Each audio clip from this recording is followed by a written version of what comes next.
FearScape Media Network, exploring the unknown, one podcast at a time.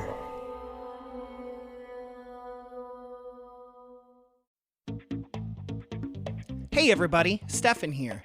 This episode is sponsored by the great folks over at Box Mountain. Box Mountain is a subscription box service that has my favorite sub box yet, the Cryptid Crate. You see, Josh got one of these for his birthday, and I was super jealous because it was packed full of merchandise pertaining to cryptids. The box he received first was all about the Flatwoods Monster, which of course is one of our favorites, and it had a t-shirt, a book, a patch, mug, and some awesome stickers. So I checked out the price to get one for myself, and let me tell you, it is well worth the value. These make excellent gifts for yourself or even friends that are cryptid lovers as well. Now, if you use the coupon code FearScape, you will get 25% off the first month for any new subscription or 10% off individual purchases. So go ahead and head on over to fearscapepodcast.com/cryptidcrate now and get yourself one today.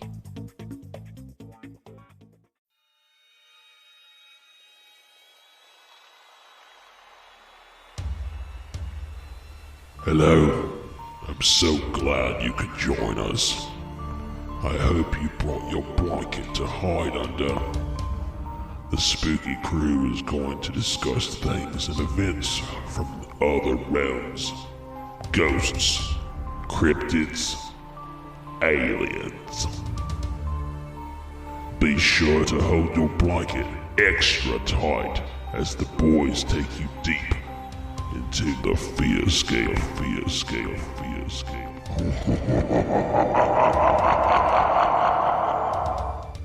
Welcome back, ladies and gentlemen, to the very first episode of 2021 of FearScape Paranormal Podcast here on the FearScape Media Network. Thank you guys for joining us and just, surviving the holidays and coming back to us in 2021. My name is Stefan Gerhardt. I'm your host, and I am joined, as always, by the New Year's baby himself, Josh Rutledge. What is up, co-host of the most host? Thanks, man. I appreciate it. I went ahead and forgoed the diaper this year, though. Oh, that's probably good. You've learned how to flush by at this point. So I mean, I moved on from cat box. So right. Man, yeah, I'm excited, man. I'm so glad to be here at 2021. Not only just because 2020 was a dumpster fire, but just because. Go ahead. I'm excited. Yeah. No, 2021, don't get me wrong. The first couple months of 2021 are still going to suck. They're going to feel like 2020. People are going to be like, are we sure it's 2021? But I have good feelings about 2021. I feel like this is the year where the good stuff is going to happen. I'm very excited. My sister, who's a nurse, just recently got the COVID vaccine. So that's exciting. She had no reactions to it, nothing. She's jamming. She said she had a little bit of pain in her arm like you would get like on a tetanus shot, and that's it.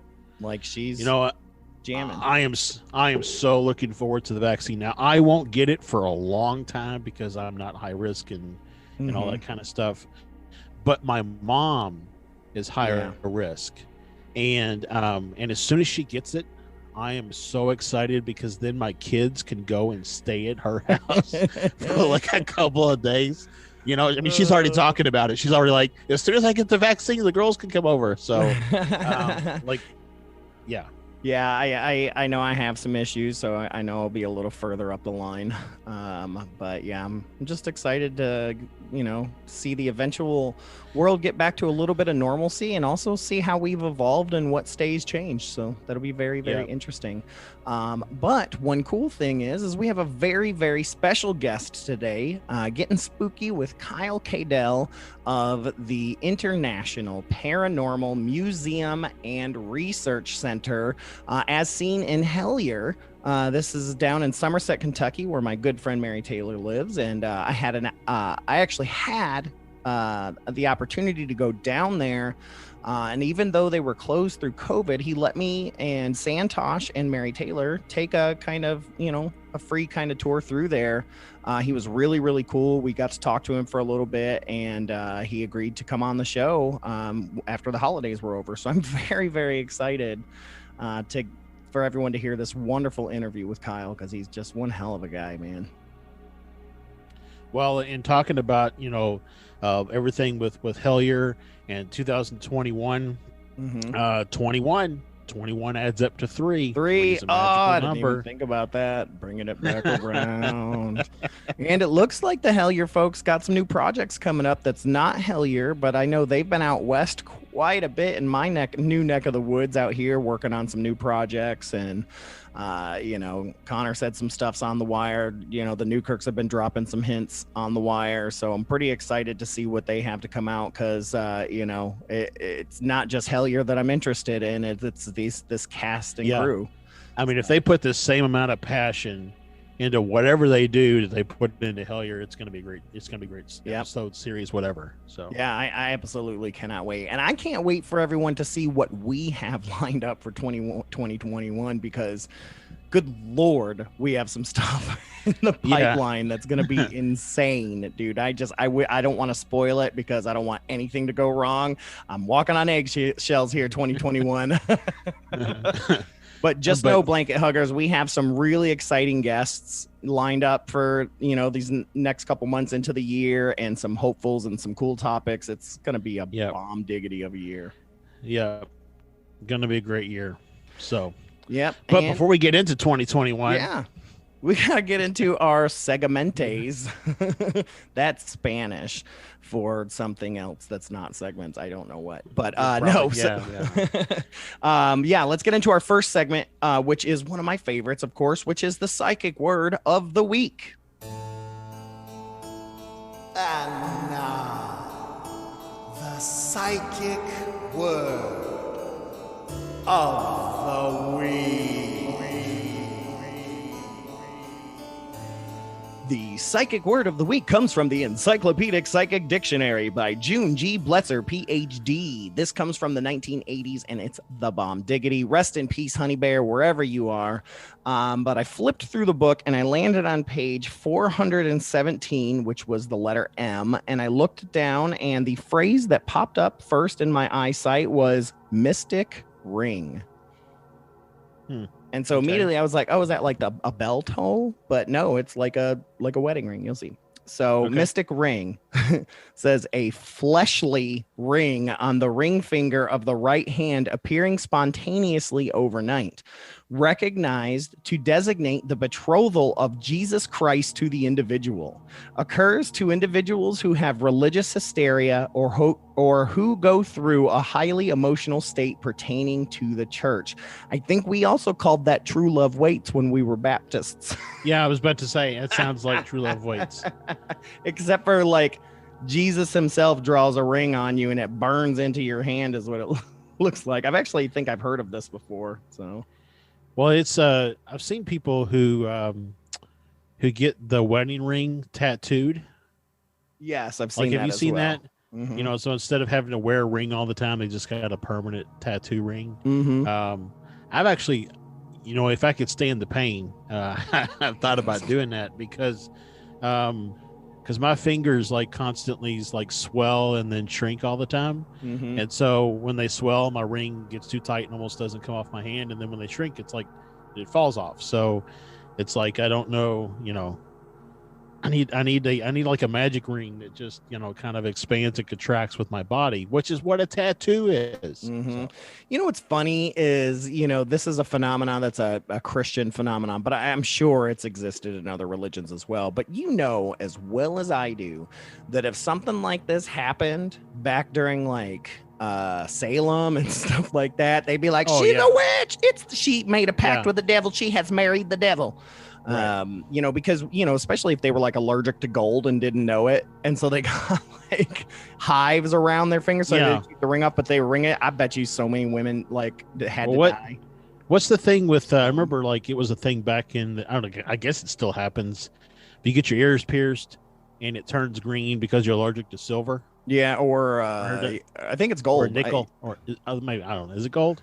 I think it can turn green if you're allergic, but I think it's like if it's like a cheap gold, like or fake gold, it can turn your ear green. But so real quick, just because we're on the whole topic of Hellier and numbers and stuff right now, you went to page 417. 4 plus 1 plus 7 equals 12, which resolves down to 3.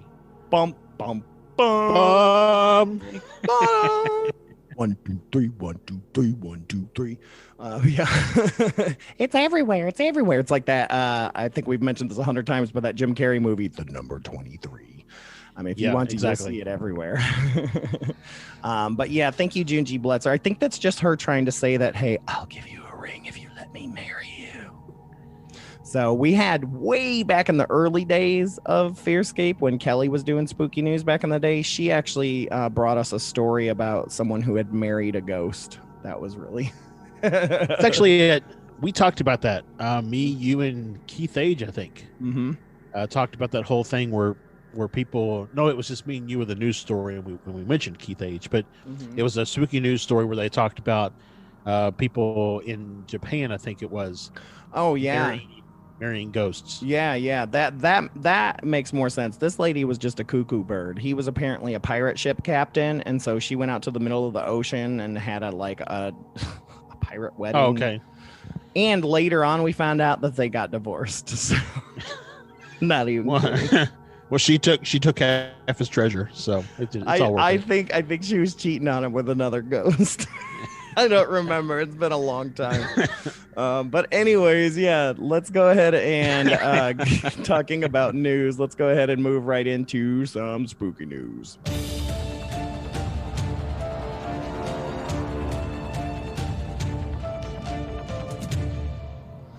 All right. This spooky news I chose because we've got Kyle coming on. He's a big cryptid follower. So this comes from England, from a newspaper called Surrey Live. So getsurrey.co.uk. Let's see here. The headline reads, athlete and author claims he saw 6-foot ape man like Bigfoot at Box Hill. So says a man has said he felt like he was being watched in a chilling encounter with what he claims was a Bigfoot type beast in Surrey. Andy McGrath, an amateur athlete who also happens to have written a book about cryptozoology called Beasts of Britain, was training in Box Hill when he believed to have seen a 6-foot ape man. The supposed chilling encounter happened, he says, when he was having a rest period on some steps, which was after he heard wood knocking. He said he felt he was being watched after hearing footsteps and breathing, and later turned to find the beast staring back at him. He said even as it walked away, he could smell a lingering, stale farm animal stench. He told the Daily Star, he said, during my training session, I heard wood knocking. I can't say how many knocks because at the time my focus was on training and I didn't know that the wood knocks had become linked to what I was about to see.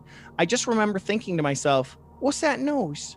As it was loud but distant and seemed to come from several directions. A good 25 minutes of resting on some steps with a recovery drink passed before he heard the noise get closer, and he first dismissed it as a dog walker. He continued on saying it was still daylight and I could hear footsteps coming down the hill. I didn't look around at this point as I was sat to the side out of the way and expecting a dog walker to go by. I then realized that the person walking down the stairs had stopped. I could hear breathing and I had an unsettling feeling that I was being watched. He went on to say, I turned and looked over my right shoulder, and there stood about 10 meters back to my right-hand side and up the steps was what I honestly believe is some sort of ape. Its fur was brown color with patches of gray. The face was very human-like with a flat nose, but the jaw was big. It looked out of proportion to the head, and the head was domed at top. The animal stood on 2 legs, but appeared to slump forward, and the arms were long in proportion to the body. Andy added, the animal was very thick built. I can only say solid muscle. It was frightening to build. It was frightening, the build of this thing.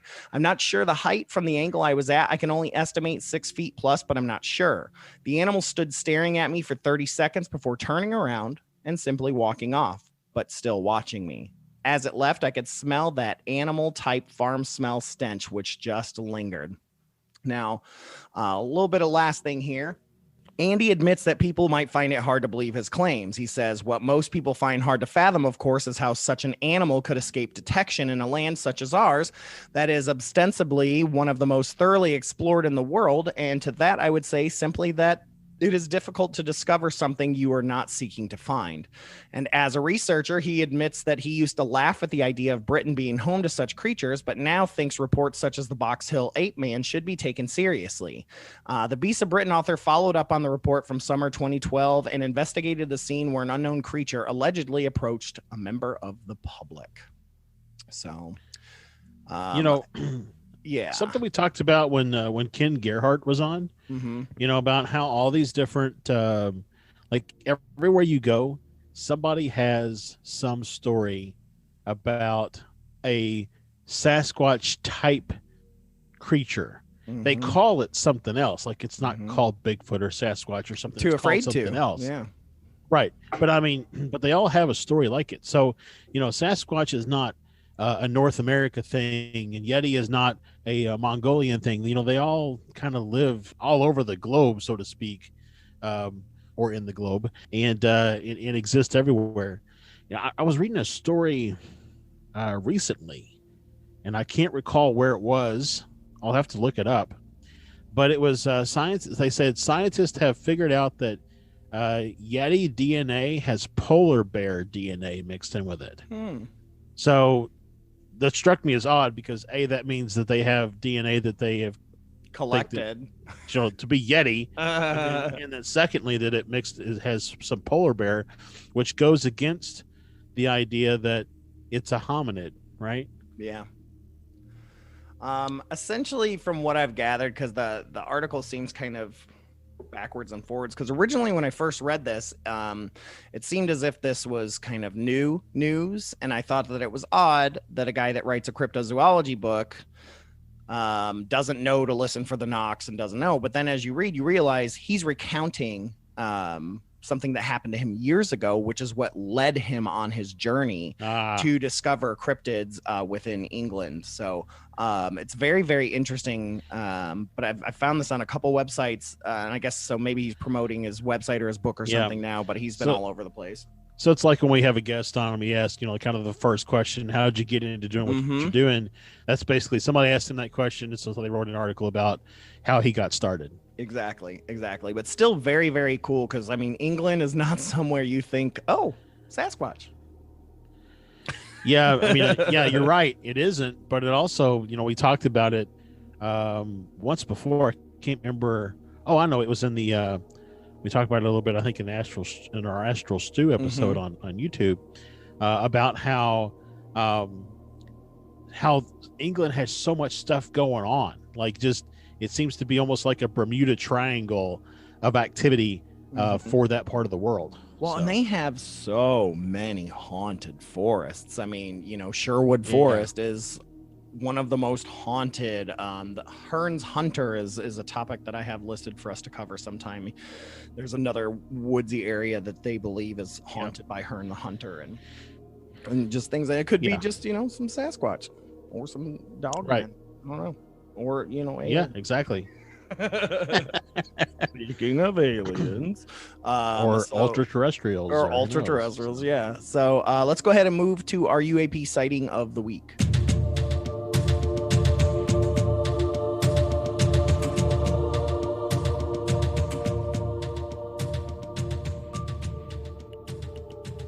All right, Josh, what unidentified aerial phenomenon sighting of the week do we have this week?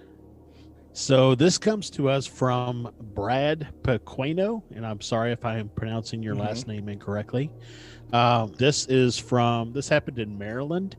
This is actually back on July 5th at 7:45 p.m., just about 30 miles north of Baltimore. Oh, so about the day after I saw mine. Yeah, exactly. It was just, he saw it later. So, right. It was heading towards Baltimore. That's where it was going. While driving across the Conowingo Dam, headed southbound, I noticed the metallic cylinder at first. I thought it a plane because of the light it gave off, assuming it was the sun. But then the object just hovered around 300 feet off the water. It was at this point I yelled, "What the hell is that?" My oldest son, who's 18, replied back, "I've never seen anything like that before." He was in the driver's side rear seat. All of this transpired over maybe 2 minutes. The object seemed to change shape, almost as if phasing out of sight. There was something about the way it vanished that I can't stop thinking about. It was almost as if it left this reality or dimension. Full disclosure, I've recently been trying to get into meditation and find my spirit animal. I don't know why I'm sharing that, but for some reason I feel it's important to the story. Well, very interesting that he mentions meditation because, talking about Dr. Stephen Greer Dr. and Greer, the C5 experience and all that, it's all about meditation. So he may have connected and not realized it. It's very interesting because you just wait till I tell you my creepy catch-up because it's very ironic. But I'm just very fascinated by that, looking more and more into that meditation aspect of not confrontation. What's the word I'm looking for? Exploration? No, just connection. Okay. Yeah, or communion, I guess. But yeah, thank you. I believe that was one of the stories we solicited a few months back on the web page or the Facebook page, trying to ask our listeners if they had. Is that correct? That is correct. Yeah. So thank you very much for A, being a listener, and B, being brave enough to send in your story. And I think you'll find it very interesting, my creepy catch-up. So if you're ready, Josh, we can just hop right into that. Let's hop into it. Creepy catch-up. Creepy catch-up. Creepy catch-up. Y'all, it's creepy. All right. Do you want me to go first? Do you have anything this week, Josh? I do have some stuff this week, but you can go first. Okay. So I have two things. So over the holidays, I was over at my brother and my sister-in-law's house for Christmas Eve, a very small gathering. And I was standing in the kitchen, and out of the corner of my eye, I see someone sitting at the table, and I thought that was weird because everyone was in the living room. And then I see it get up and move. So my immediate thought was, must have been a cat. And then I'm like, he doesn't have a cat. And then I was like, well, must have been the dog. Well, then the dog comes into the kitchen, and I was like, okay, wasn't the dog. And I thought it looked like a full figure. So I thought that was very, very interesting. And of course, I'm telling my sister-in-law, and I'm like, I just saw this blah, blah, because she loves ghosts and stuff. And she's like, I've never felt anything here. I was like, that doesn't mean that it's a haunted home. It could have followed any one of us here. It could have been, one of our relatives or anything like that just joined us for this Christmas Eve. But yeah, I definitely saw a human-sized figure sitting down at the chair and then get up and just move away. So it was good. Pretty cool. It was, like I said, I didn't feel anything weird. I didn't feel any danger or anything like that, but yeah, I definitely saw that. But the big one, and I haven't even told you about this yet personally because I wanted to wait. The other night, so I guess a night or two ago, it definitely wasn't last night, so maybe Sunday night or Saturday night. I was out walking my dog, and I was stargazing as I normally do. Yep. And I look up and I see my very, very first triangle UFO. Wow. It was pretty big. It's like if you were to make a triangle out of your forefingers and your thumbs, or your pointer fingers and your thumbs, that's how big it looked to me up in the sky.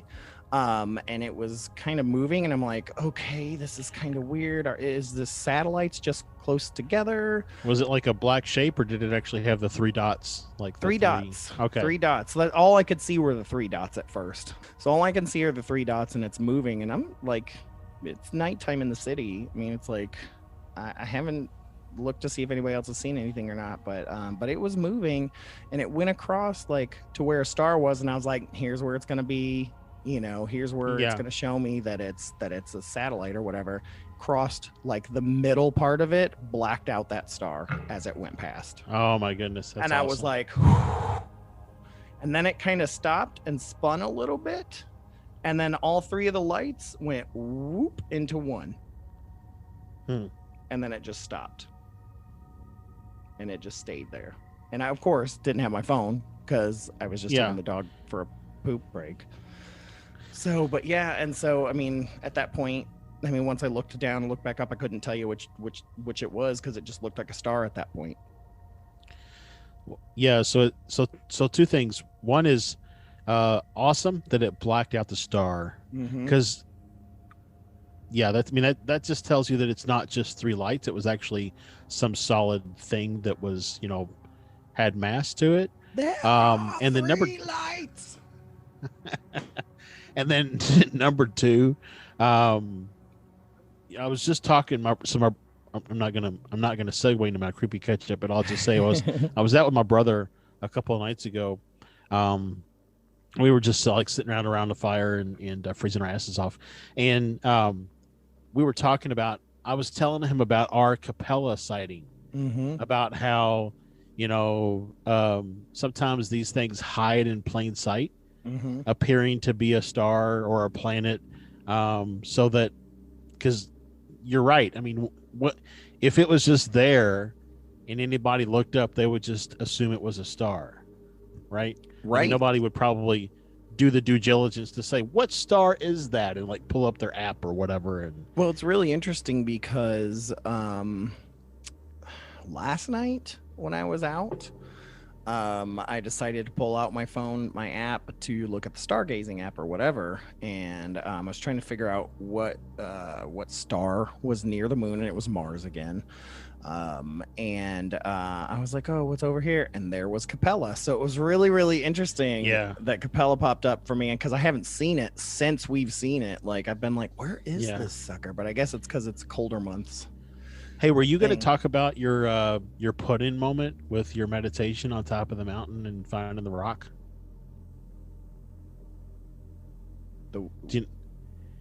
When you did your meditation on top of the mountain and you came back down and you found the freaking rock, were you going to talk about that? Oh, yeah. Boy, I forgot about that. That feels like a year ago. But yeah, a couple weeks back, I guess a week or 2 ago, my sister and I were hiking on Sunrise Peak in Scottsdale, Arizona. It's one of the highest points in the area. I think like the second highest, maybe. We didn't realize it was going to be that high. I mean, it was like our noses were bleeding by the time we got to the top. The air was so thin. But we got up there. Oh, no. I take that back. This was different because this is when I went by myself. This was Mojave Peak in the Phoenix Mountain Preserves, because I went up there by myself, and I went hiking all the way to the top. We'd been up there before, and, it's still not that easy. You do get a great view though. But while I was up there, I brought some books, and I was like, oh, I'm going to read some books. I'm going to chill. But I got up there, and I didn't want to read, and so I kind of hopped down and climbed down some rocks and just sat and meditated for a while. And I started thinking about what's going on with life, and I was like, all right, I was trying to commune with my goddess. Her name is Bronwyn, and I was like, I want to commune with Bronwyn, and I would like to figure out what my destiny is, because I've been having some work issues. I'm supposed to be starting a new job. They keep pushing the date, and I'm like, I just want to get in the right mindset for 2021. And so I did. I meditated, and I was like, all right, go ahead. I was like, give me a sign, that I'm on the right path, that this is the right destiny for me, that I'm doing the right thing. Because like I said, I was meditating on destiny here. And as I'm walking down the mountain, I get to the bottom, or not to the bottom, probably about 2/3 of the way down. And I look down, and there's a rock, big, huge rock, big enough for me to be able to put in my pocket. It wasn't like crazy heavy, but I mean, it was still pretty big. And on it is written, "Destiny is the fruit of ripened thought." I was like, oh shit. So like, were the words facing you? Yeah. I was walking, and I just happened to look down, and I saw a rock. It was different because most of the rocks out there are pretty brown or red or things like that. Yeah. This was like a white rock, and this looks like a kind of a granity type rock. Yeah, and so it stuck out, and I looked and I was like, and now that's a thing around here. People paint rocks and leave them everywhere and stuff like that. It's a really cool thing. But you couldn't have asked for exactly. And I told her, I said, give me a sign, that I'm on the right path, that, this is my destiny and things like that. And it just says, there it is, right at the top. Destiny is the fruit of ripened thought. And yeah, so that was a really big pudding moment. And I still have it in my room, and I think next time I go hiking, I'm gonna take it with me and leave it for someone else. Yeah, but yeah, that's awesome. I mean, when you shared that, it was like, wow. So anything else though for you for creepy catch up? No, that's been, that I've been feeling good, like things are rolling. So yep. So my creepy catch up is more, I guess it's along the lines of like your Destiny stuff. So I watched this thing on YouTube. I fell down a rabbit hole. And anyways, I stumbled on this channel. I can't remember the name of the channel right now. It's like Inspired Universe or something like that. But they had this episode about the third eye. And they talk about how they think that, the pineal gland in your brain used to be an actual physical third eye. Like you actually, people used to have an actual physical third eye that was in the middle of their forehead, if you will. Kind of like a third tail. And used to have tails. Right. And so in just over time and evolution and stuff, it protracted back into the brain and became the pineal gland, and that like the pineal gland is light sensitive, like when they've done experiments on it and stuff like that, when it's outside of the body and stuff, like they can shine a light on it and it reacts, so like it's light sensitive and things like that. And so then they went like really weird into it, which it was late at night and I kind of got sucked in, but they were talking about how fluoride is really bad for the pineal gland and it causes it to calcify, and so fluoride's in the drinking water. And so then I started looking into how to get it out of the drinking water. And what I basically figured out is that I need fluoride in the drinking water. Right. But I also need to figure out a way to decalcify my pineal gland. And so I did some research on that and I came up with iodine. So I've been taking iodine supplement for about a week now. And like I told you when we started the show, I have been experiencing a lot of stuff. And I don't know if it's like because of the iodine or if the iodine is basically serving as a placebo. And I am doing all this stuff myself, but I am attributing what is happening to the iodine, so it's working as almost like a placebo. But so something that happened, like I guess about 3 days ago, it started up. And I was out, I had to drive to the store. Actually, it was Christmas Eve. I had to drive to the store to get something, and I was listening to Dr. Brainard's book about Hollow Earth, and there's a part where he's talking about Admiral Byrd's expedition that, like, where he traveled basically an accumulated amount of 4,000 miles inside or past or beyond the poles, both the north and south. And so they talk about how those things are entry points into Hollow Earth. So I had my thought like I normally do, and I paused the book and I recorded a video which I sent to you and Santosh, saying that there may in fact be portals at the North and South Pole, but maybe not into Hollow Earth, but portals to another dimension or portals to another, another Earth or whatever the case may be. And the moment that I got done recording that video, 3 buzzards flew across my path. Now this is not the first time that I've had things happen where buzzards have flown across my path. So I got to the store, I got what I needed to get, and I started heading home, and I decided to test the theory. So on the way back home, I'm talking about just some theories that I have around different things and Hollow Earth and just random stuff. And like, I'm watching the whole time. I'm watching like the sky, looking out my driver's window, looking out the passenger window. I got the sunroof, like visor thing pulled back. I'm looking all around me. No buzzards anywhere. I can't see a buzzard anywhere. I get to a point in my rambling where I say that maybe there's a part of the human race that is acting on behalf of the human race, but really they're acting against the human race. And these ETs and UTs and whatever else are working to try to subvert that activity. As soon as I make those comments, I look out my driver's side window and there are 3 freaking buzzards. So, so it's just like, so then like Santosh, of course, was like, hey, you should look into what buzzard as a totem means. So I've been doing a lot of that investigation, but yeah, so it's just, and then, so the other day, like yesterday, I think it was, I was outside because it was a beautiful day here. It was like 54 degrees, which to you is still cold where you are, but it was a beautiful day here. Yeah. I'm outside and I just pause for a moment. And I just say, hey, if buzzard is my totem, can you give me a sign? Well, at that point in time, there was this loud crow that had been going for like 5 or 6 minutes. And at the time that I said, can you give me a sign, that crow stopped. It was dead silent until I went back in the house. That's crazy. So kind of along the lines of your, finding that rock, here I am asking for a sign that, buzzards are my check and balance. Yeah. And I get that sign. So, whatever. The only other thing that I've had is last night I did not sleep well. And it was mainly because I had 3 consecutive out-of-body experiences. Wow. Like astral projections. And I remembered most of them. I don't remember them now, but I remembered them like directly exiting. I remembered it. And during one of them, I was startled awake and I sensed something in the room. And I felt something crawl onto the bed. And I just said, like in my mind, I just said, nope, I'm going back in.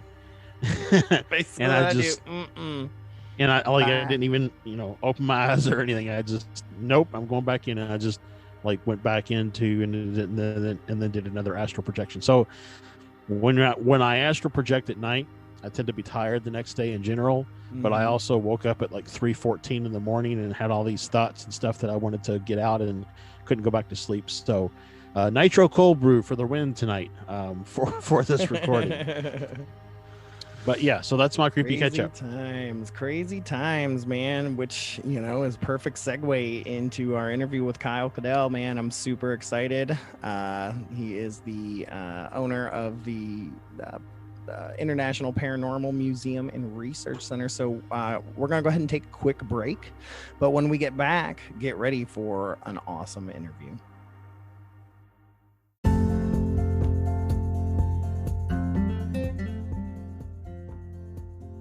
You've heard us talk about all the amazing books we've been able to listen to on Audible. Everything from fiction to sci-fi to true crime and more.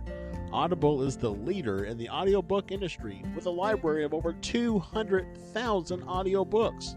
Start listening now by going to FearScapePodcast.com/audible. Hello there. My name is Sam. And I'm the man with no name, Lance Wayne. And we're the hosts of The Antagonists, an all-villain podcast. You can join us every other Thursday for a new episode as we discuss all of your favorite villains from books, movies, and more. Are the villains you love to hate really as wicked as they seem? Tune in and find out. You can find us on all major podcast platforms or join us over on FearScapeMedia.com.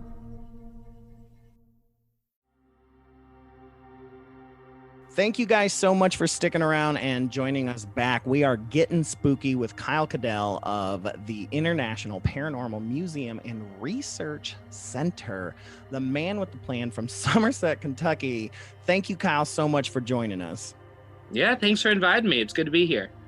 Right. And now, like we had said earlier on the show and a few episodes back, I got an opportunity to come down there and you were so gracious. Even though you guys were closed at the time, you still allowed me and 2 of my friends to come in and check the joint out and talk to you for a little while. And I mean, we had a fantastic time just chatting with you. I wish I had just recorded that.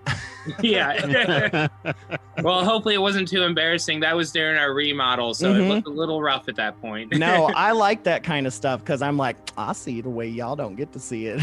Yeah, exactly. Behind the scenes. Yeah. It was cool. It made me feel like all special and stuff. But yeah, it was really, really cool. I and we'll talk about it, but I just wanted to give you kudos again. Even in the midst of this remodeling thing, I was still massively impressed with the collection, massively impressed with the way you have it separated. And of course, I loved that reading room. That's my favorite spot. Awesome. Yeah, me too. The one bummer about like having the library at the museum is like, that's all my good books. Like I don't have any of my good books at home anymore.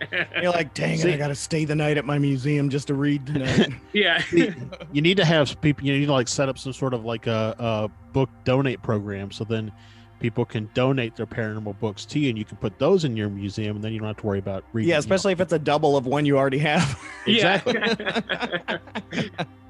But yeah, I love that. I love that you allow people to hang out there and read through those books. It's just, man, you're such a gracious person. And I love that because, we get a lot of flack in our community of being kind of standoffish and they don't understand how absolutely community centric we are. And that kind of like church, we want to spread the word.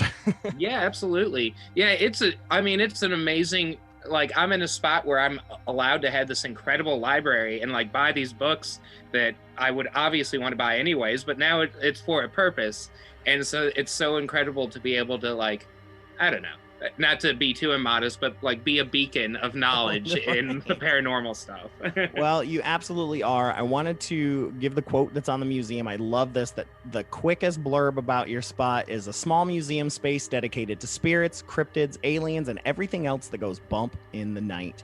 Yeah. And you guys do. I mean, you have everything from serial killer stuff to just crazy books and Dybbuk boxes and Bigfoot stuff and aliens and ghosts. Oh my. Yeah, we try to have a little bit of everything, even if it's stuff I'm not into. Like I want to have something that like no matter what you're into, at least there's one thing that will stand out to you, And I love that. And I love, especially for the people like me that are into all of it, I'm like, oh, cool. Because I've been to like a serial killer museum where they have just like paintings and toenails and that's it. It's all just serial killer stuff, or all like just a haunting museum, or just like I've been to the Roswell Museum and it's all just, that. And so it's nice to get a little bit of everything. And it's a sweet, cool spot too, man. I'm like I said, kudos to you. Awesome. Thank you so much, man. Well, now that I've blown an ample amount of sunshine up your ass, let's get rolling. And wanted to ask you kind of how we ask everybody is how did you get into all of this? Like, what was your first experiences that kind of made you go, man, the paranormal is interesting, cool, and or real? It's where it's at. Yeah.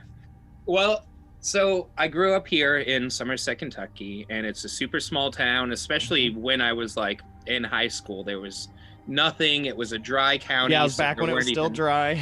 Yeah, there's still like, crappy restaurants. We just now went wet, like, I don't know, 6 years ago, 8 years ago. Yeah, it's only been about 6 years. Yeah, and so it's just finally we're having, restaurants and breweries and that kind of stuff facilitates art and like other going-ons as well. But when I was in high school, there's none of that at all. So I grew up watching stuff like Star Trek and X-Files and Unsolved Mysteries and stuff. I've always loved Amen. it. And then when I was in high school, I had this friend Zach, and we both got super into like ghost hunting shows just started, Taps or Ghost Hunter just started, and we got super into that. And living in this small town, there's absolutely nothing else to do.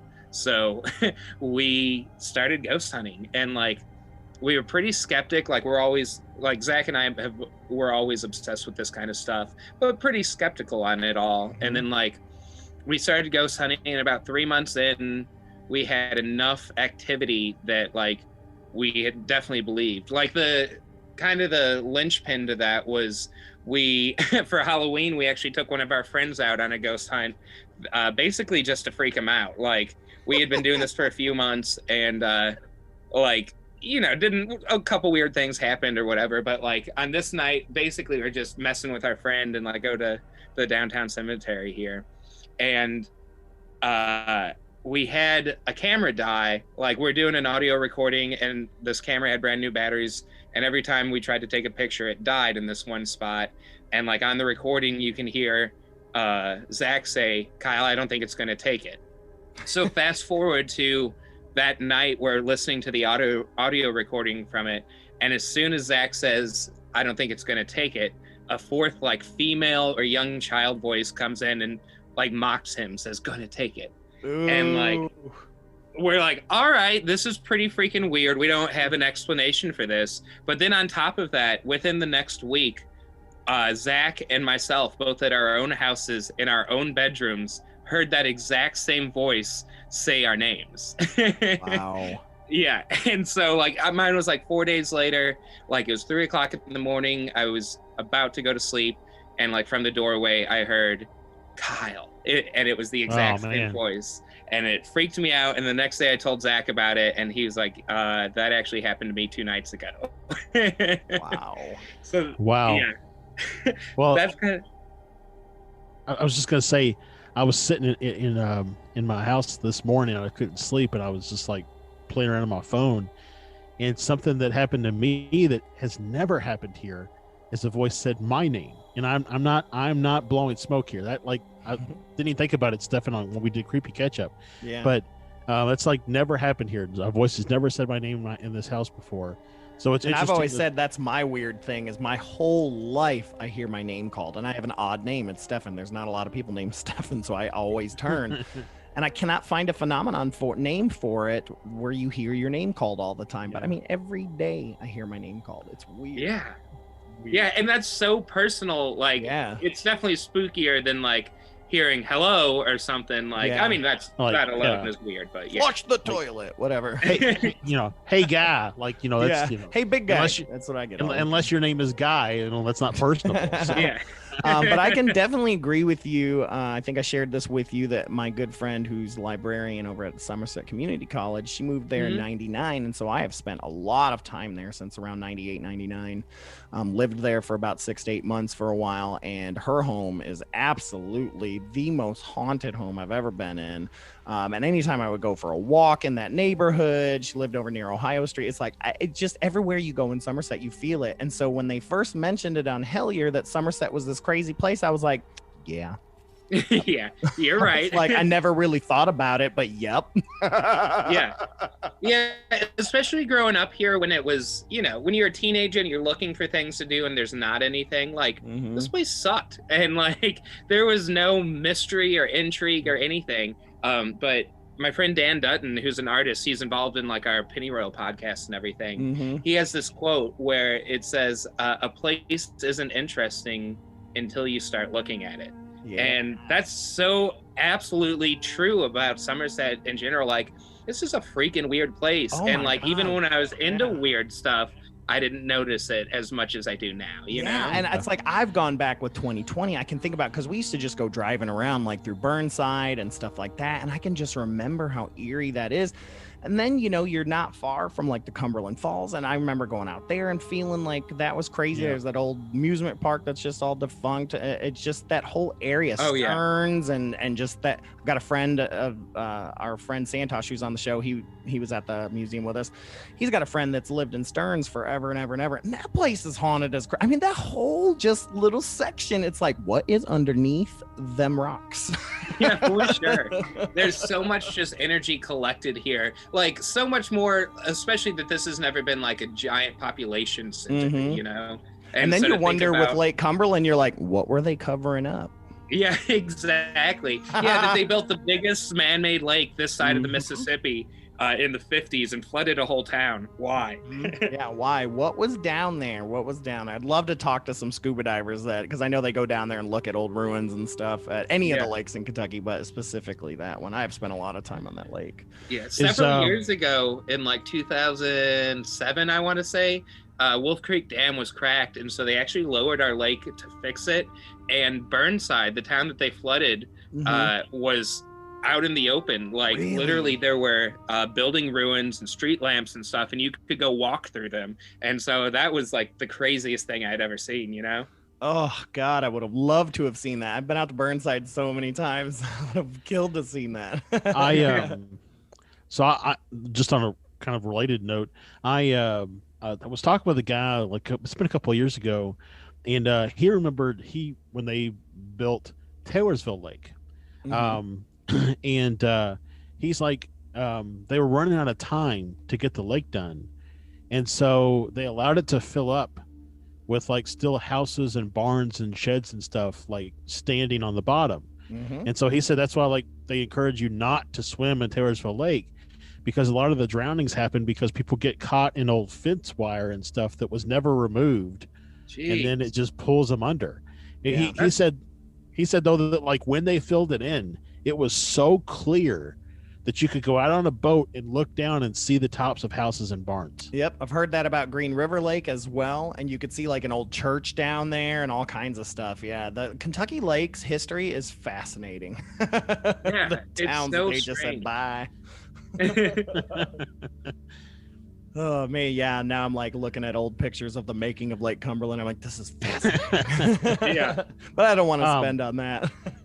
Well, what is the building that you guys are in? Where did that used to be? It used to be a post office. Yeah, it's called the Carnegie Community Arts Center, and it's not actually a Carnegie building, but Andrew Carnegie did, this is a little side bit of nerdy history, Andrew Carnegie did actually build a Somerset library, like a library here in town, and it was actually attached to our high school, Somerset High School, and at the time that he built it, it was the only Carnegie library that was attached to a public, or to a school, like anywhere. So by the time like he died and was done building libraries, I think he maybe made 4 of his libraries attached to schools. Wow. But unfortunately, in 1985, they had to tear down the Carnegie Library and like do some renovations to the high school. So we don't have it any longer, and that's what our building's named in honor of. But yeah, our building was completed in 1914, and it was built as the first post office in the area. And it's made out of all local limestone, which limestone has a lot of energetic properties and stuff. And I think that adds to the weirdness of our building. But like it was completed in 1914 and served as the post office till 1966. And in 67, it reopened as the library in town. And then in 2009, I believe, the library moved and it became the Carnegie Community Arts Center. So we're in the basement there, and it's a non-for-profit art center that has a lot of like local artists that do art shows and concerts, and a little store with like a handmade things in it, and a lot of cool stuff goes on there. Yeah, it reminds me of the art space at the Brown Theater in Louisville. They have that. I used to work for Kentucky Shakespeare, and a lot of theater companies and stuff like that had offices up there and stuff like that. It was really cool. When I was looking to see where you all were, and I was looking at the building, I was like, that's a post office if I've ever seen a post office. And so I was like, that's got to be a post office. And so sure, this is crazy. For sure. So talking about the museum there, like how did all that happen? What made you decide to go, was it your own? We know the books were, but did you have this just huge collection where like, and the wife's like, you need to get that out of the kid's room or whatever, like, or what? How did that all come about? So the museum opened October 14th, 2017. So in 2016, like I said, we started ghost hunting probably 2004, I want to say. We started ghost hunting, and even back then, occasionally, we'd go to a house, people would have a little haunted doll or something and not want it, and of course we're like, heck yeah, we'll take that, and so just naturally we had started accumulating this collection. And so like the Warrens, it was yeah, exactly, like they're like, I don't want this freaking haunted mannequin anymore, and we were like, well, we'd be glad to take that off your hands, and so yeah, a lot of it naturally happened like that. But over the years, I'm a pretty big tourist as well, and I love going to all the weird weird places. You know, my favorite place in the world to go is Point Pleasant, West Virginia. Yes. And just like do experiments there, and just go to the festival, you know.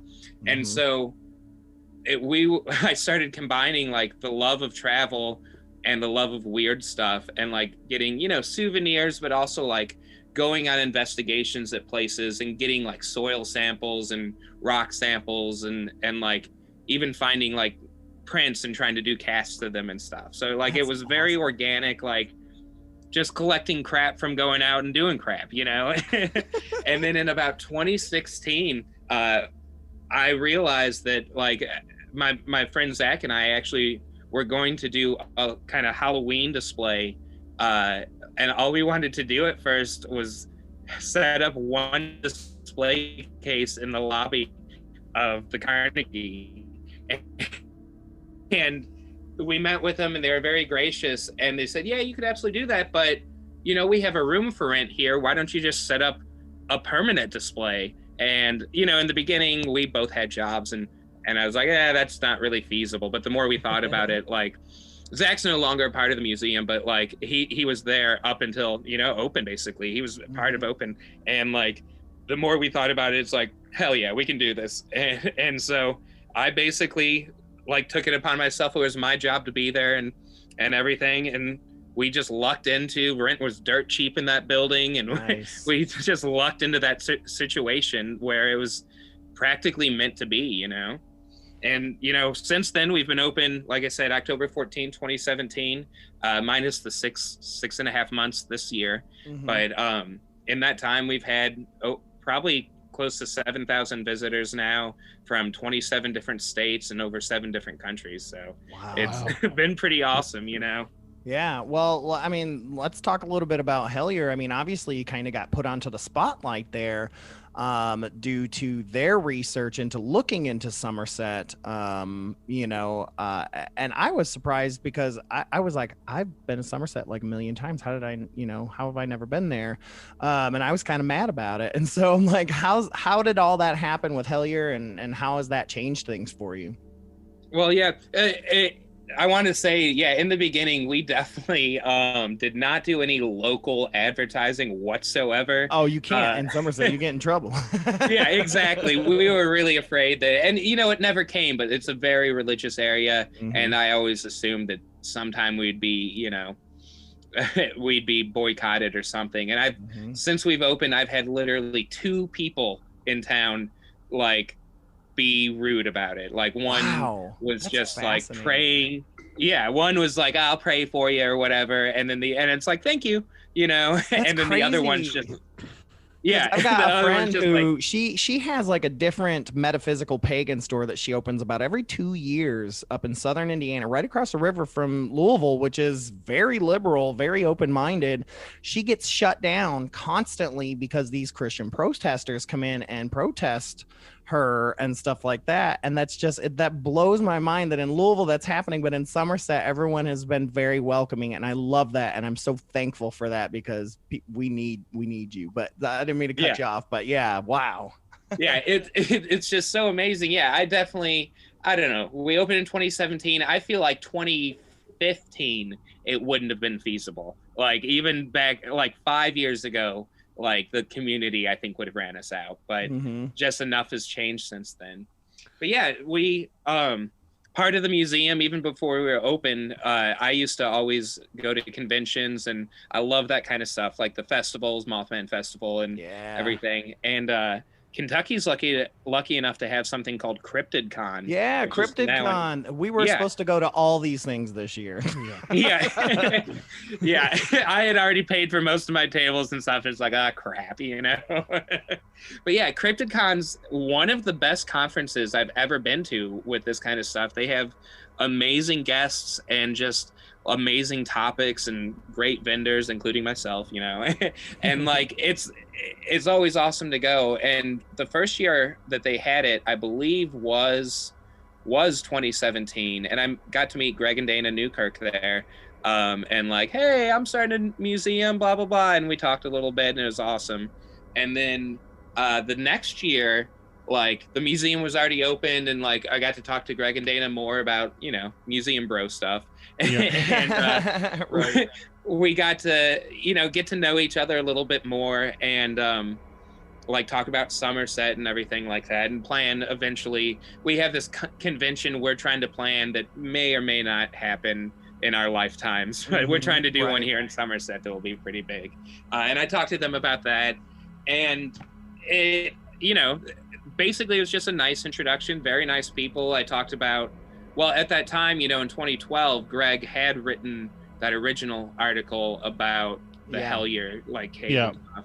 And like we talked about that, and like that's a story I shared in my museum, even because, you know, it's an amazing piece of like Kentucky folklore, you know. Right. It really really is. Yeah So obviously I want to be synergistic with anything that adds up to the weird stuff here in Kentucky, you know. And like, so we talked about that, and then, you know, Hellier came out the beginning of last year or something, and it was awesome, and I talked about that in the museum, and, you know, it was incredible. And then in summer, maybe late summer last year, like Greg hit me up and he's like, hey, we're going to be coming through town, could we stop at the museum? And it's like, yeah, absolutely. Please. Like, it's all 5 of them, like Greg, Dana, Tyler, Connor, and Carl, and they come through the museum, and like I want to talk to him. Like, of course, I used to live in Eastern Kentucky in the town right over across from Hellier, like in the same or in the next county over from Hellier. And like I saw a UFO when I lived out there, and it was in 2012, and like I wanted to like tell them all this because it fits into their story. And I mean, it was cool, but then they kept on asking about like cults and weird stuff about Somerset, and it's like, well, yeah, I do know all this because actually at the time I had just recently made this friend Nathan that is super into local like Kentucky story, or like Somerset stories, and we had been going hard into the research of the weird like cults and the powerful families and the some unsolved murders that happened 25 years ago here, and we were going into that. And then out of nowhere, freaking Greg and Dana and everyone come, and they're like, so tell us about cults around here. And it's like, what? Like, and we had no idea what they were working on, but like they came through and they're all super amazing, very nice people. And then he, like right before he left, he's like, well, we're actually going to be back in town filming something. And he still didn't even say Hellier, like Hellier season 2. He's like, we're just going to be filming something, and can we talk about it? And it's like, yeah, of course, you know. And so it just, you know, the rest is history. I introduced them to my friend Nathan, and they tell us the crazy stories about Amy, and the cult reach out to them, and it's like, holy shit, this like matches exactly what we're looking into, you know. Yes, it was so exciting to hear that. And just what a cool I love that they kept you in the dark. That makes it even better. I love that. Like I come off, talked to Connor and a couple, you know, and Hellier, it's just great. And they had nothing but good things to say about you, man. Like it's so, I love that stuff. I love like creating more mystery, whether it's needed or not. Yeah. And like I said, I came off as freaked out in Hellier. It's like, oh, I don't want to talk about this on camera, because literally we're just talking about like the family's names and stuff, like in our own personal research, and then they're like, oh, tell me about this, and it's like, oh shit, like, well, you're like you all get to go home, but I have to live here. Yeah, exactly. Right. And yeah, I'm with you. I had been to Hellier before. I had friends that live out in that area as well, all over that place. I'd been to that gas station and stuff, so it was a little close to home for me. We had just covered the Kentucky Goblins and when I was researching, it was like 2 years ago when we were researching it, Hellier just kept coming up, and I was like, okay, finally we checked it out. So it's just amazing how everything just kind of comes together. And then even, you know, with Nathan and stuff, you guys have this Pennyroyal podcast. So I'd love to talk about Pennyroyal, because boy, you talk about the most hotly like anticipated podcast, like people were talking about on all the boards forever, was Pennyroyal. So yeah, hopefully people aren't too disappointed. So very, very, you know, like let's so how would you describe Pennyroyal to people that have never listened before? Yeah, well, it's basically, so it's a one and done. Well, there's going to be seasons of it, but it's not like an ongoing podcast. We released the whole thing at once in October, and it's 8 episodes so that you could just binge it all at once. And kind of the subtitle of Pennyroyal is The Magic and Mystery of Place. And the name Pennyroyal comes from the plateau that like Somerset and a good chunk of Kentucky is on, all the way to Hopkinsville. You know, it's the Pennyroyal Plateau, and that's named for the flower, the pennyroyal flower that grows here. That you know, a lot of, especially in Kentucky, people don't say pennyroyal, they say pennyroyal. Pennyroyal, yeah. And it's a little bit bastardized, but it's the same plant. And like, I guess the most famous example of pennyroyal is Nirvana has that song Pennyroyal Tea, and what that's about is like Pennyroyal's known for its abortive properties, and so long before abortions, like people would drink pennyroyal tea to get take care of that problem, you know. And that's what the Nirvana song's about. But yeah, it's very I think much they talked about that when we went up to Whisper's estate in Indiana, because the guy performed a lot of abortions there, and I remembered he had mentioned they used some sort of tea, and I never thought about that. But yeah, I wonder if that's the same thing. Interesting. Yeah, I think it's strange too that the Kentucky being such a religious state, that one of our biggest claim to fame is pennyroyal, you know. But yeah, Well, so, the only thing they care about more is the respect that they get. yeah. You know, they don't want people to know about stuff. Well, it's like I found out recently that you shouldn't really drink sassafras tea. But Really? I grew up drinking sassafras tea, so Why not? I don't remember. It was something like it's bad for your health. I've never heard that. Yeah, that's crazy. Yeah, I've definitely had sassafras tea. Me too. No. Hope I'm okay. Yeah. Well, I mean, you know, we're doing paranormal shows, so Yeah. Now we know.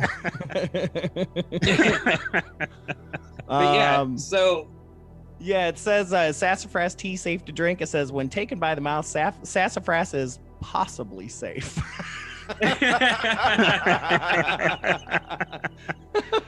What's interesting is they felt it necessary to include when taken by the mouth. Yeah. Oh, Like how else are you taking stuff? you don't want to know. You don't want to know. Someone has some large pores. yeah. I bathe in sassafras tea. But yeah, I Yeah. absolutely love Pennyroyal, man. It was a blast to listen to. I'm excited to hear more. thank you. Just so much fun, and you know, we share it to our folks, and I love, like I said, this community is absolutely phenomenal, and I love having you a part of it, man. It's great. Yeah, absolutely. And even after Pennyroyal, so it came out, and like I said, it's about the weirdness of place, where we use kind of Somerset as an example of maybe all small towns are strange. Maybe we're all living in Twin Peaks, you know, because Right. here's what we found in this seemingly innocuous town. And like, it's really resonated with people. We've started a Patreon where every Monday night, I actually just had to leave early. We do live streams for our Patreon members, and like people really get involved with the research of it. And like, we have built like this beautiful little community of people that like, well, they've built themselves really, that like just feel called to be, well, I mean, and that's part of the Hellier thing too, is like, it resonated with me long before I ever realized that they were going to come to my museum, you know, Right, like, yeah. Right. Yeah. it calls to you, like, and we've we felt all of that. Almost everyone that's been involved in Hellier has felt that, and almost everyone that's been involved with Pennyroyal, like, it feels like we're doing something real, something big. So it's amazing, like, the gratification that we get. Like, I mean, yeah, it was a lot of hard work, but now just to be able to see people identify so much with it, it's beautiful, Yeah, Absolutely. I mean, we did an episode, I don't know what, Stefan, like 5-6 months ago, about kind of our journey so far. So, kind of like it kicked off with, for us, when we watched, watched Hellier 4 or 5 times in a weekend, and then just like where it has led, and for us, and I think this is probably true for a lot of people, Hellier was like a jumping off point. It got us looking at things differently.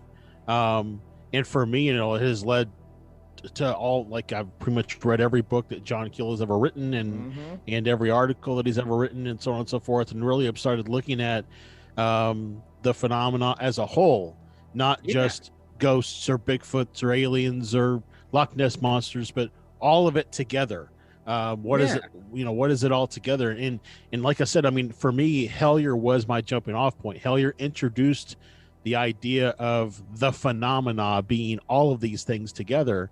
And so, you're right. It was very much a inspiration, if you will, for us to continue our journey, which we we do a segment on the show that called Creepy Catch Up, where that's what we talk about, is kind of our continuation of our journey, the various things that we experience and how it all relates back to everything else. And me and my photographic memory, I can easily call back up something that we talked about 8 months ago and say, hey, thank the gods.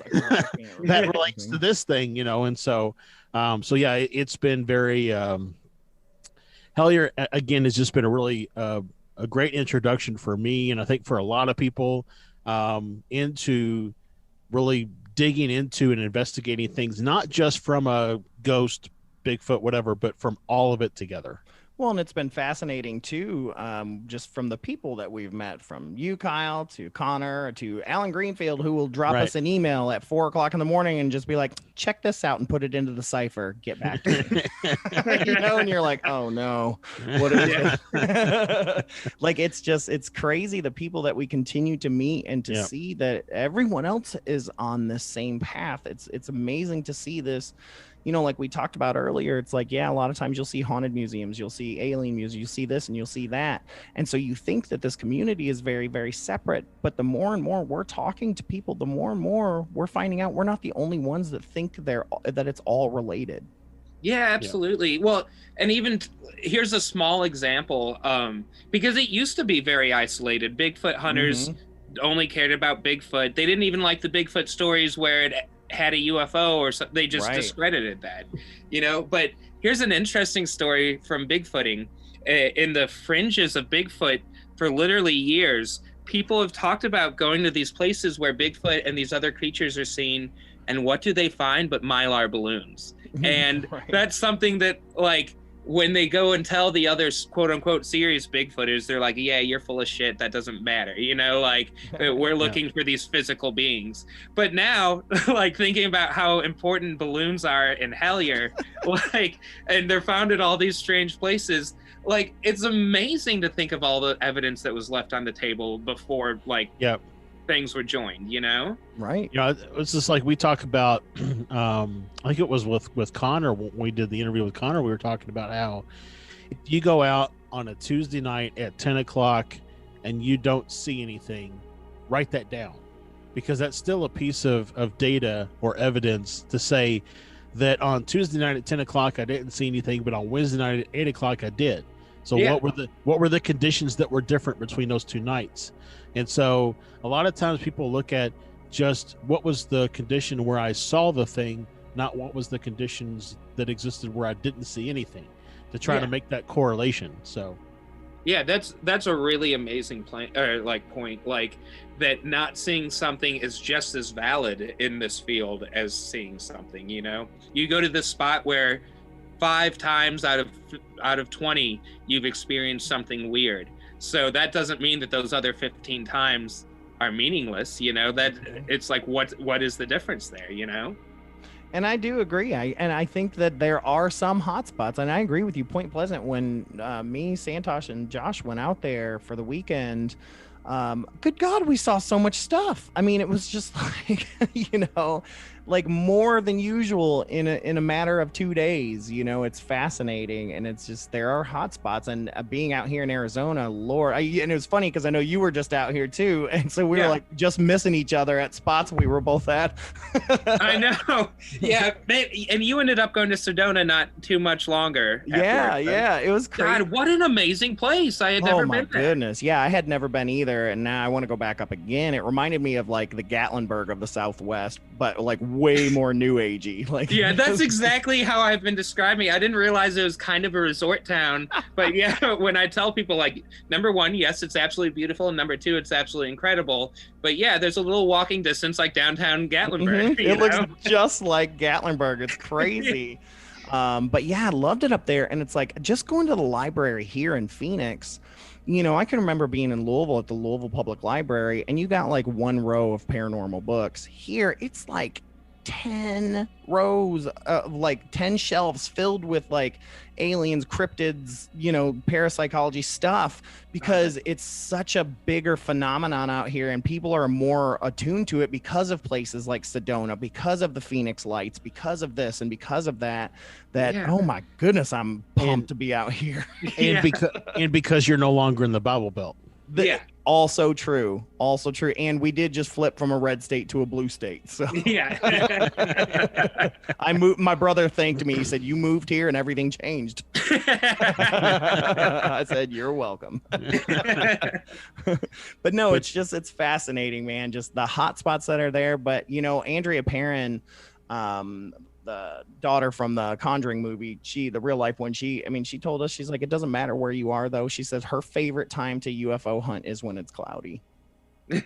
I love that. Yeah. Yep. She said she's seen more on cloudy nights than she's ever seen. And I loved that. She said sing to them. They love to be sung to. And it really kind of fits along that Stephen Greer kind of the three side tones of things. So it's interesting. Yeah. The three tones. Exactly. Yeah. Yep.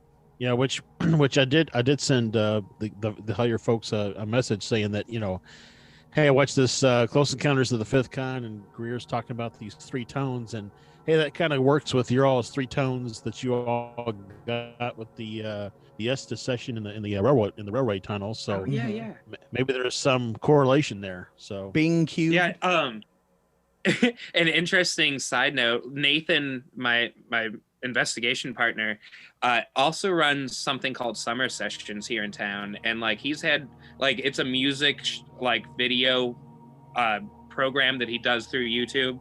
And like we have a lot of amazing musicians come through Somerset, and he's been able to do a lot of incredible videos. Like he got Tyler Childers to do one in our town once. Nice. And like that Summer Sessions video has like millions and millions and millions of hits. Yeah, so, it's amazing the stuff that comes through Somerset, because my friend works at the community college, so she's always telling me like Doug Jones was there, and she got to meet him and all kinds of crazy, because she is madly in love with Doug Jones. So she was like, yes. Yeah. So yeah, we're talking about joining the two ideas of like going to the caves and like playing, like literally recording some of these bands in these caves. Ooh, playing the music, and then that will be the Summer Sessions video. And immediately after it's done, after we've imprinted that music and that energy into the spot, we'll start our own video for the Patreon of us investigating, Oh, that's a great idea. When I went to Western Kentucky University, and there in Bowling Green, they have Lost River Cave. I don't know if you've ever been, but it's fascinating. Well, back in the day, it used to be like a restaurant and a dance club, like with big band and stuff like that. And so every once in a while, they'll do like a big band event or something like that. And I got to go down there once, and the way the music just resonates through the cave is fascinating. I'm like, God, if there's something living back there, could you imagine what they would think about what this music is that's just echoing through, and then being like, where'd it go? Yeah.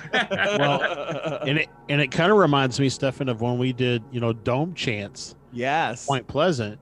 Yeah.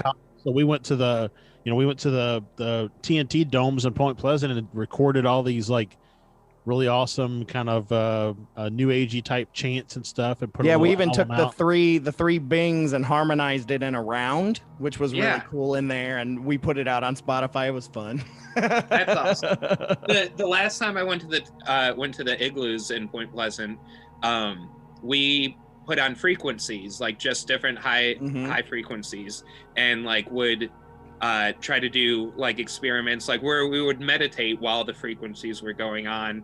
And like these frequency, like one of them we played is like quote unquote resonates with UFOs. Like we read that online somewhere. Oh, you know, nice, like nice. But yeah, we played several of these different ones and did these meditation practices and stuff. And like it was just I mean nothing manifested, but it was a beautiful experience for us to be able to do. And like I think that the experiments are the big part of it, you know. Well, to go back to what you're saying, like, yeah, when I started in paranormal stuff, like, I was a ghost hunter. Like, that's what I did. That's how we all got. And then 2 years into ghost hunting, I was on a ghost hunt at our downtown cemetery here, and we saw a UFO in the middle of it. We saw this green light flying over our town, and that was the first instance of like we're out there trying to make contact with, well, at the time we were sure it was dead spirits of dead people, but we were out there trying to make contact with the other, and then here's this contact with the other, you know. And like or so is it the other? I mean, that's you know, Josh, your theory of what ghosts could possibly be always gives me goosebumps with the suit. Oh yeah, if a lot of ghosts are just entities in invisible suits, you know, like they're in some sort of camouflage. Yeah, it's like so they're out walking around. I use that to explain a lot of poltergeist activity. Maybe they're coming in your house and snooping around in your cabinets and stuff and just leaving doors open. Like I do. That's what I do naturally. My wife gets on me all the time. So if I was an invisibility suit, I would totally forget to shut the cabinet all the time. Yeah. You know, that's like it's crazy. I'm reading this book right now called Camaleo or something like that. I can't remember the exact. God bless you. Yeah, exactly. But it's crazy because they're in this book. The guy's talking about being haunted by little men in invisible suits that come into his house and like move things around and move furniture around and all this kind of stuff. So it's just crazy that I'm reading that in this book and then it would come up in this conversation again. So. Synchronicities, guys. I love it, man. So we know we talked a little bit about UFOs and things like that, but we haven't really touched on cryptids yet. Have you had any cryptid sightings yourself? So I haven't seen. Right now I can't think of an exact time that I've seen something. There's definitely been, I don't know. Well, questionable ones, yeah. Yeah, like somewhere in between a ferry and, you know, something like that out in the woods. But the best like encounter I've ever had, so here in Pulaski County, there's an area of the county called Pequeno, and Keno's way out in the middle of nowhere. And like basically the only things that are in Pequeno are a shooting range and this super tall bridge that goes over some train tracks. And everyone in Pulaski County, every high schooler knows Pequeno because at one point or another they've driven out to the bridge and thrown something off of it. Sure. And so like, I mean, I'm not proud of this, but I remember going to the back of Goodwill where people just drop off big TVs or washing machines or something, just loading in the back of a friend's pickup and then driving it out to Pequeno and throwing it off, you know? Wow. But in addition to the shooting range and that bridge, the only other thing you know about Pequeno is the Pequeno monster. And it's supposedly a Bigfoot type creature that hangs out close to the bridge and you don't want to get caught by him. But, you know, we always kind of assumed that it was a story made up by, you know, people that make meth out in the area. That, you know. Yep. So, one night, and this is probably like 2010 or something. This is a long time ago. One night we were out there and it's a new moon, so you can't see anything. So I mentioned that bridge. You drive over the bridge and then there's a little gravel road that you can take to drive all the way down to the train tracks under the bridge. So one night we were parked on that little gravel road walking down towards the bridge, and we were about 100 feet away from our car, and it's me and 2 other investigator friends of mine. And it's a new moon, so you can't see anything. Literally all you can see is the dark of the forest and then the light of the gravel road that we're on. And so we all have little headlamps and we're walking with them. And we're out there maybe 10 minutes and we're, I don't know, probably 60 yards away from the car. It's around a bend and we can't see it. And all of a sudden, way out in the distance, we hear something like ripping trees down, like whoosh, whoosh, whoosh, just coming through the woods at a pretty good speed. And it sounded like they're knocking trees down and stuff. And we're like, what the hell is that? And we listened for a long time. We don't have guns. We don't have knives. We have nothing except our little headlamps. And your wits. You have your wits. Yeah, and our wits, which we didn't have many at that point. But so we hear this thing, and it's definitely coming our direction, and it's getting louder and louder. And within 3 minutes, we can tell that it's right almost on us. So we just turn off our little headlamps and are all completely silent as whatever this thing is breaks the tree line and in 2 steps walks across the 15-foot wide gravel road and then breaks the tree line into the other side. And like I said, we couldn't see anything except the dark of the forest versus the light of the gravel. So when this thing like burst through the tree line, it was probably about halfway in between where us and the car was. So we couldn't even run away to the car if we wanted to. But like all we saw is this big black form. It was definitely on 2 feet and it was definitely big, and it crossed over the gravel road, like I said, in 2 steps, and then broke into the tree line on the other side. And we listened for about 3 minutes until we couldn't hear it anymore. And we got back in the car and got the hell out of there. Wow. That's crazy. Yeah, definitely didn't see it, but there was definitely, and we didn't even smell anything. And so I mean, for whatever that's worth, but yeah, there was definitely, I'd say it was probably at most like 25, 30 yards away. It's really good thing y'all were wearing your brown pants, huh? So. Yeah. Yeah, we were joking and stuff on the way out there, and then even when we started hearing it, but after it disappeared, like there was no jokes, no good times left, Yeah, when we went out to Point Pleasant, we were kind of like in the downtown area, and it was pretty bright, and so we decided to drive out a little ways and see some more stars. And so we drove. I don't remember what road we drove down, but we drove down this road and found a little spot where we could pull off over to the side. And it's kind of funny because we were standing there and you could see so many stars out there with no light pollution. Santosh was standing on the other side of the car with his back to the woods, and he just like all of a sudden was like, nope, and he's just like crossed. And we all stood on the other side of the car with the car between us and the woods. But there for a while, I felt like we were hearing knocks and different stuff in the woods. So we didn't stick around very long because I mean there was like nothing out there. So we just kind of hung around for about 10 minutes or so. We got in the car and left. So yeah, and I highly recommend. We did a bonus episode in the early days. This person, and we always do listener stories where people send in their paranormal encounter stories and stuff like that. Well, this guy sent a really long story. It was a 30-minute story, so I just did a special episode, and it's a guy from Eastern Kentucky talking about his encounter with a Sasquatch and some ghosts, and it's fascinating. I'm gonna send you the link if you ever want to get bored and you want to hear about Kentucky Sasquatches, but it's a fascinating story. Just this guy talking about this. It's like out in Eastern Kentucky and his family always going camping and stuff out there, and just man, like that's what your story, that's what it made me kind of think of. I'm like, ugh, some good stuff. It's like scary, but at the same time I'm like, I want to know.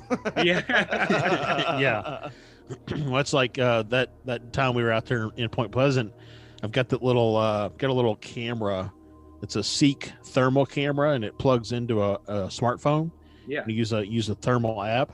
Oh, that's so I pulled that out. It was like filming the woods to see if anything popped up or whatever. It would have been really, really cool. I mean, you can't go back in time and make it happen. If you could, you'd be a rich man. But if you just had a camera rolling as you all were walking, if you would have picked something up, that would have been really cool. So yeah. Yeah, it reminds me of that story that Joe Purdue shared with us as well from Wild and Weird, West Virginia. The very similar, just good stuff, man. Yep. I mean, who knows? I mean, really, when you think about it, there's a lot of legends and lore with the whole, really just the Appalachian part of the country, which includes a lot of, that Eastern Kentucky and West Virginia and all that kind of stuff.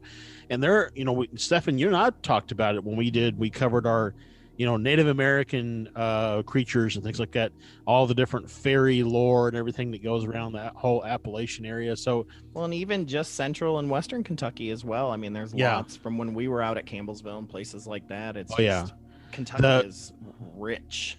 Yeah. Right. Yeah.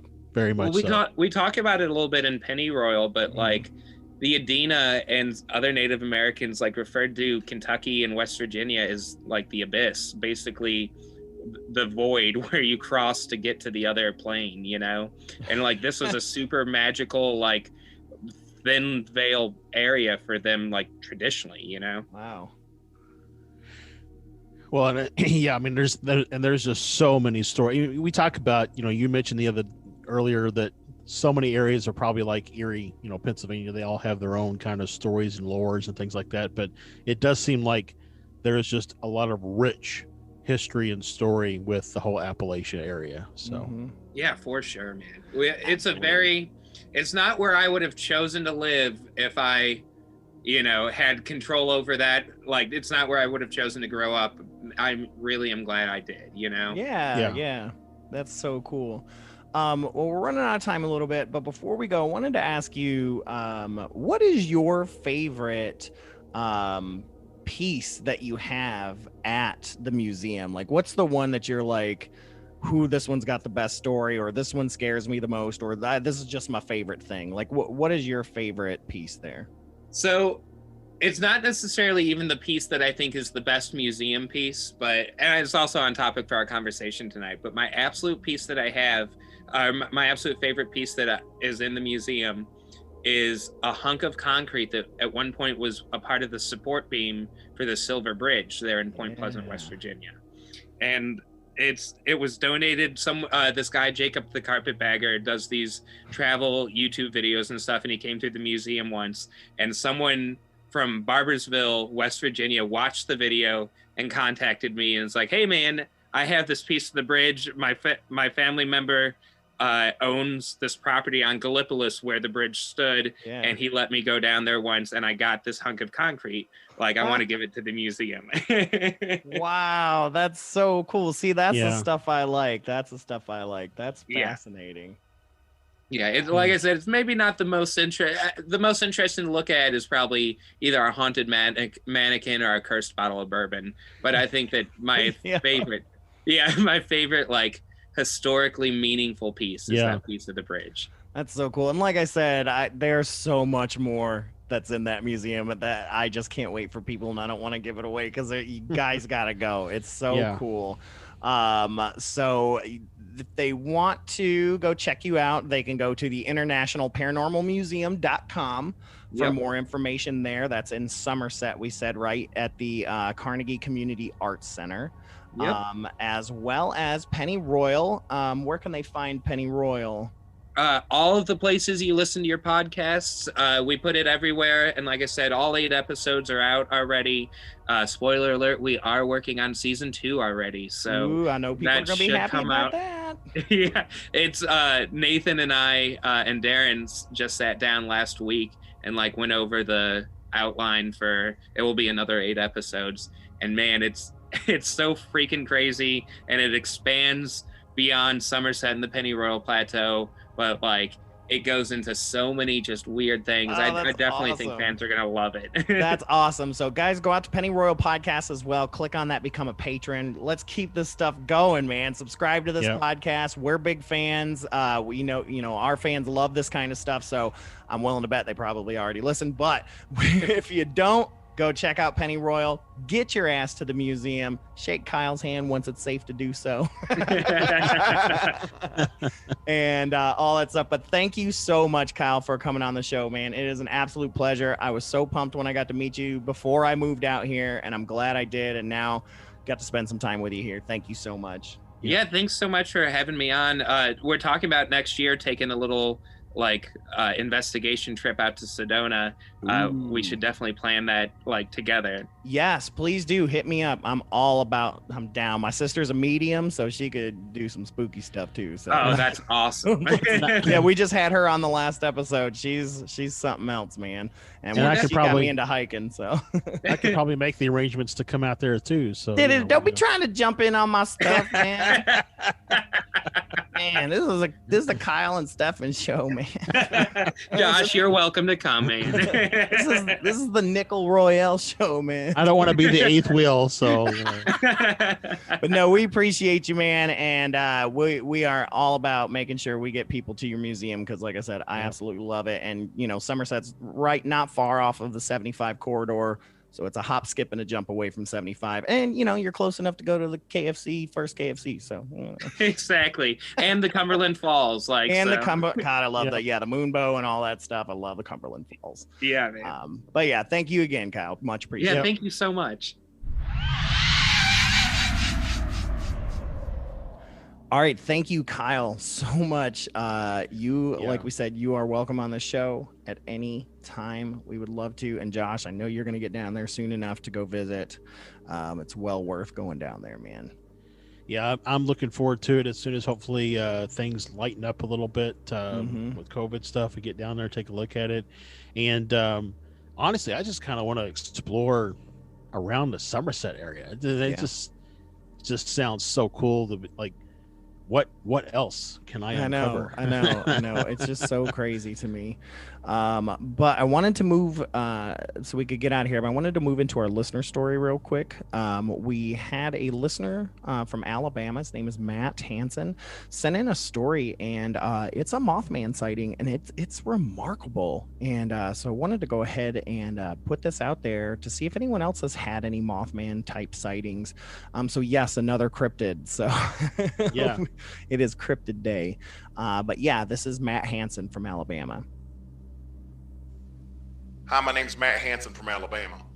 About a year ago, I was headed home from work, and I was headed down the highway and approaching intersection.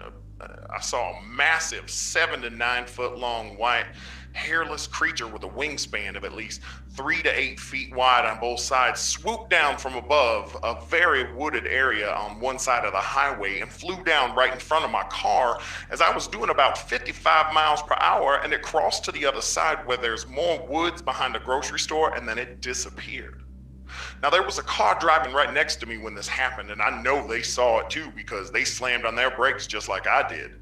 And they looked at me all confused as can be, but we never did get out of our cars and speak to one another, unfortunately. It was almost just too crazy to even comprehend in that moment, and it just left me so puzzled. The creature had so much force, it was as if it was piercing the air when it came down. It put its wings down to its side once. It swooped down, and it made it in front of my car, and it kept them down as if it was just shot through the air like a bullet and was piercing the air. I've never seen anything fly like that in my entire life.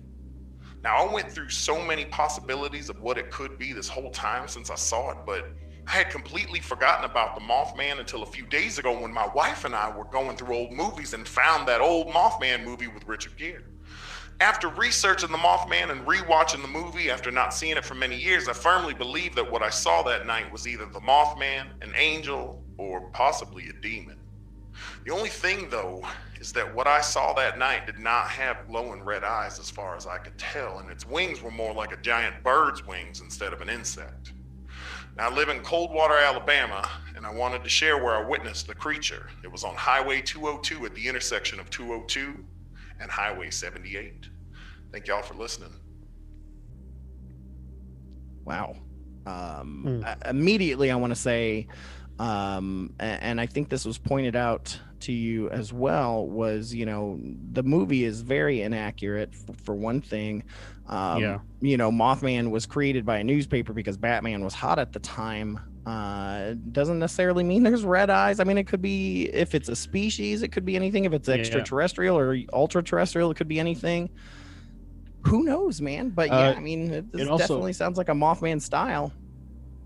It also reminds me of I think Ken Gerard wrote a book about the lizard men out in the like New Mexico area. Yeah. So this also, because he mentions that it's hairless. Right. So this to me sounds like a lizard man type situation, more so than a Mothman, which is described as more of like, you know, bird type wings. Well, this did as well. I mean, he said the wings themselves though were feathery, like that they were feathered wings. So yeah, who knows? Could have been a fallen angel. I don't know, but thank you so much, Matt, for sharing that with us. You can always send in your stories to fearscapepodcast@gmail.com or go to fearscapepodcast.com and submit a sighting there, or click on the chat icon there. There's 100 different ways to get us at Fearscape Pod on the social medias. Send us your stories. We love them. Also, while you're out and about, make sure to check out fearscapemedia.com, where you can check out all of the Fearscape Media Network shows, and just, you know, get on out there and listen to all the other stuff that's out there. And we just love you guys so much. Thank you guys so much for just taking us through 2 great years, and we are ready for year 3, man. That's what I'm saying. Again with the threes. Again with the threes. I didn't even think about that. But yeah, Josh, let's go ahead and get out of here. Thank you guys so much for tuning in. Josh, thank you as always for joining me on this amazing quest of ours. And this has been Stefan. I will catch you on the flip side.